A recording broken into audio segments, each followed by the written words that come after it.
इतने बहुत ही मुश्किल हालात में एक कंट्री ऐसा है कि जो ऊपर ही जाता चला जा रहा है, जो ऊपर की तरफ ही सफ़र कर रहा है और जो तरक्की करता ही चला जा रहा है, और जो 5th लार्जेस्ट इकोनॉमी बन गया, वो ये कह रहा है कि यूके को पीछे छोड़ने के बाद हम।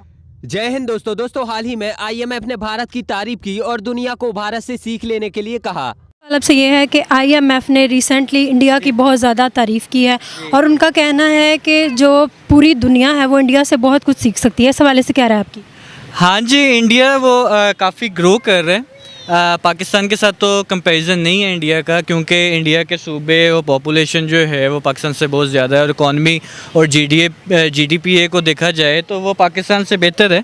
तो वैसे भी वो अमेरिका साथ दे रहे हैं इंडिया का, और वो नहीं चाहता अमेरिका के चाइना जो है वो सुपर पावर बने, तो इसलिए वो इंडिया का साथ देगा और इंडिया को जो है वो उसकी ग्रोथ करेगा उसमें, प्रोडक्शन में, और काफ़ी चीज़ें वहाँ पे बन रही हैं। जैसे आप ये मोटर व्हीकल्स देख लें तो उसके अंदर जो है ये जैगुआर और बाकी कंपनीज़ हैं बड़ी बड़ी जो वहाँ पे मैन्युफैक्चरिंग हो रही है, बल्कि आईफोन की भी मैंने सुना है इस तरह की चीज़ों की भी मैन्युफैक्चरिंग हो रही है।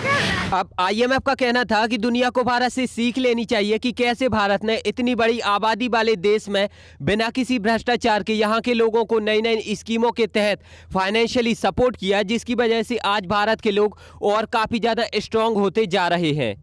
कि अभी रिसेंटली एक न्यूज़ आई है जिसके मुताबिक आईएमएफ ने इंडिया को जो करार दिया है कि उन्होंने कहा कि ये top of the list country है जो कि आने वाले टाइम के अंदर पूरे एशिया को, पूरे वर्ल्ड को चलाने वाली कंट्री इंडिया है।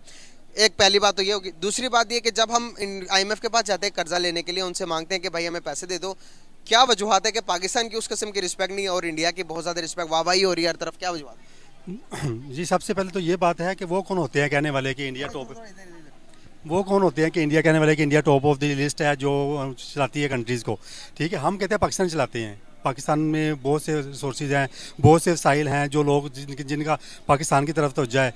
ठीक है, और दूसरा ये है कि आईएमएफ जो हमें इनकार करती है बार बार कर्जा देने से, तो हमें इसमें अपनी क्रेडिबिलिटी इंप्रूव करनी चाहिए। ये हुक्मरानों को चाहिए कि देखना कि क्यों हम बार बार कुछ को लेके जाते हैं। मतलब आप आईएमएफ के इस राय से खुश नहीं है? बिल्कुल खुश नहीं है। क्यों, क्या वजूहत? क्योंकि वो बार बार कहते हैं कि हमने कर्जा नहीं देना, हम कर्जा देते हैं, हम उन्हीं के मांगने जाते तो वो उनका मर्जी है ना, वो दें या ना दें। बिल्कुल नहीं। आईएमएफ का कहना था कि भारत 2028 से पहले दुनिया की तीसरी सबसे बड़ी अर्थव्यवस्था बन जाएगा। यदि आज की बात करें तो भारत यूके को पीछे पछाड़कर 5वें स्थान पर आ चुका है। आईएमएफ के अनुसार आने वाले समय में पूरी दुनिया में सबसे ज्यादा विकास करने वाला देश भारत ही होगा। एमडी आईएमएफ की एक स्टेटमेंट सामने आई है जिसमें क्रिस्टलिना एमडी आईएमएफ ने ये कहा है कि India will leave a mark on the world for years to कम।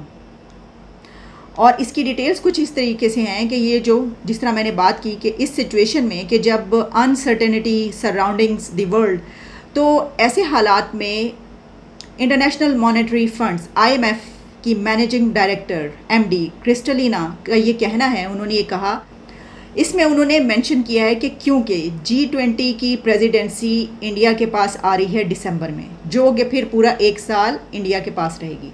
अब G20 एक बहुत इम्पॉर्टेंट, बहुत इन्फ्लुएंशियल ऐसा ग्रुप है कि जिसे इनकार नहीं किया जा सकता। ये स्टेटमेंट जो क्रिस्टलिना एमडी आईएमएफ ने दी है, ये उन्होंने sidelines of annual meetings of the international monetary fund and the world bank in US, ये उन्होंने कहा है।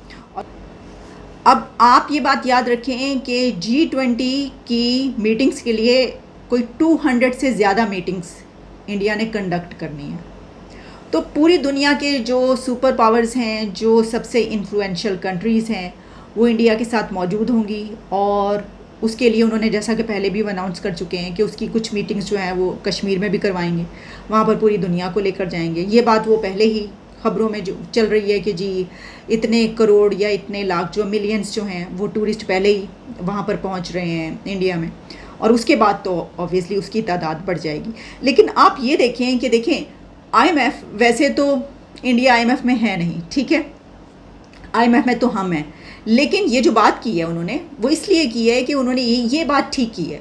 इसका अगर हम ये एंगल देखें कि जो इस वक्त इकोनॉमीज़ की सूरत हाल है दुनिया में, जो मुआशी हालात हैं, जिस तरीके से कंट्रीज़ डिफ़ॉल्ट हो रहे हैं, जैसे डॉलर की जो सिचुएशन है जिस तरीके से नीचे जा रहा है, और फिर इसके अलावा जो भी हमने जियोपॉलिटिकल सिचुएशन हम इसके ऊपर प्रोग्राम करते रहते हैं, बात करते हैं, तो इतने बहुत ही मुश्किल हालात में एक कंट्री ऐसा है कि जो ऊपर ही जाता चला जा रहा है, जो ऊपर की तरफ ही सफ़र कर रहा है और जो तरक्की करता ही चला जा रहा है, और जो 5th लार्जेस्ट इकोनॉमी बन गया, वो ये कह रहा है कि यूके को पीछे छोड़ने के बाद हमने जो है वो उससे आगे जो है उसको बीट करना है। ये सब चीज़ें, तो इस बिना पर उन्होंने ये बात की है। लेकिन यहाँ पर IMF का यह भी कहना था कि भारत को दुनिया की तीसरी सबसे बड़ी अर्थव्यवस्था बनने में अभी और कठिन परिश्रम करना होगा।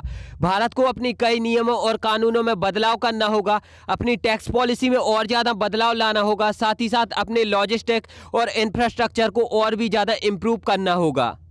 तब भारत चाइना की 1/3 इकोनॉमी बन पाएगा, और यदि भारतीय लोग इससे भी ज़्यादा कठिन परिश्रम करते हैं तो भारत चाइना की आधी इकोनॉमी बन पाएगा। हालांकि अब यह तो भविष्य और भारतीयों की मेहनत बताएगी कि भारत चाइना की आधी इकोनॉमी बन पाएगा या फिर चाइना अमेरिका को भी पीछे पछाड़ देगा।